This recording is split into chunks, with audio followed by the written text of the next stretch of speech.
Outside the Shilpakala Vedika on June 13th, Hyderabad was drowning. Monsoon rains had flooded the streets and stalled traffic into a gridlocked stalemate. But inside the venue, the deafening anticipation drowned out the storm. The demographic scale of this audience defied typical concert expectations. The auditorium was packed to its structural limit, with 3-year-old toddlers sitting shoulder to shoulder with octogenarians. Before the first note was even played, thousands of phone torches flickered on. The dark auditorium transformed into a terrestrial starfield, swaying in complete unison to a rhythm that hadn't even started yet. The silence finally broke when a young artist named Kamakakshi took the stage. She drew her bow across the violin and launched into a technical classical rendition of the sacred chant Mahaganapatim. Kamakakshi's proficiency provided the foundation, but the moment the full backing orchestra swelled behind her strings, the performance evolved. It became a shared spiritual invocation, a signal that the night was intended as a communal communion. Then the headliner, Sunitha Upadrashta, made her entrance. Or rather, she tried to. The lighting crew missed their cue, forcing her to walk out onto a pitch-black stage.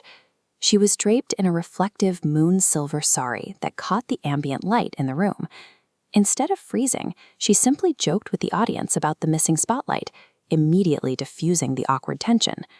The technical issues persisted. To communicate with her band director, Sai, Sunitha had to repeatedly turn her back to the crowd and physically stretch toward a tall, awkwardly placed communication microphone. She converted the logistical hurdle into a recurring interactive inside joke. She prompted the massive crowd to shout, "Is Sai ready?" before starting the next song.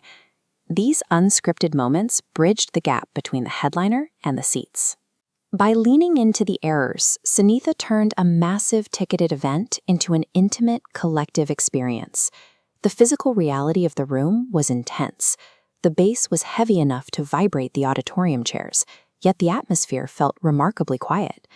When Sunitha sang Neeli Neeli Akasam, it triggered a specific emotional mechanism. Parents in the audience were visibly moved, transported back to quiet nights singing those exact lullabies to children who are now teenagers. That quiet nostalgia led into Nenu Nani, a track that addresses the deep human craving for loyal companionship. It's the same fierce protective vow a parent makes to shield a child from the world. Hearing it delivered live provides the listener with a sudden sense of strength. A performer on an elevated stage can command thousands of strangers, while simultaneously making every individual in the dark feel seen and comforted. That quiet reflection shattered as the stage flooded with high-octane energy. Playback singer Sri Krishna took the mic, executing soaring high-pitched vocals that deliberately channeled the distinct, mischievous echo of the legendary S.P. Balasubramaniam. Then came the Nunjay Sipana.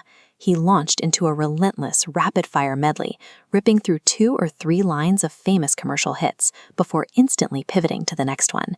The energy inside this seated theater surged, mirroring the visceral, sweaty hype of standing in a field under a full moon, screaming along to A.R. Rahman.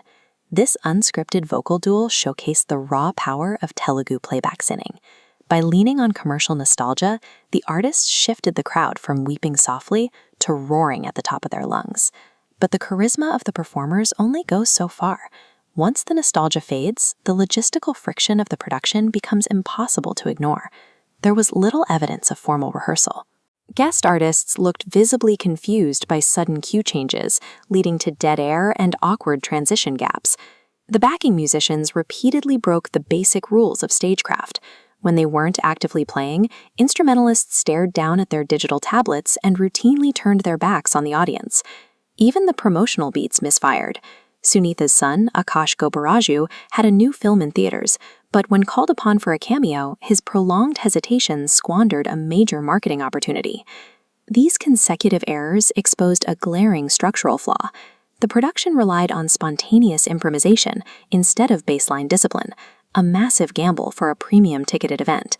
The show was largely held together by its unsung mechanical hero, the drummer. Whenever a cue was missed, the rhythm section acted as an anchor. They established the tempo, catching falling pieces and holding the unscripted mess together through rigid timekeeping. To the production team. Implement mandatory dress rehearsals before producing part 2 of this concert series. Even with the dark lights, the disengaged musicians, and the missed cues, the audience remained locked in. The technical friction was constant, but it couldn't sever the emotional cord Sunitha tied at the start of the night. The ultimate metric of artistic success is not flawless logistical execution.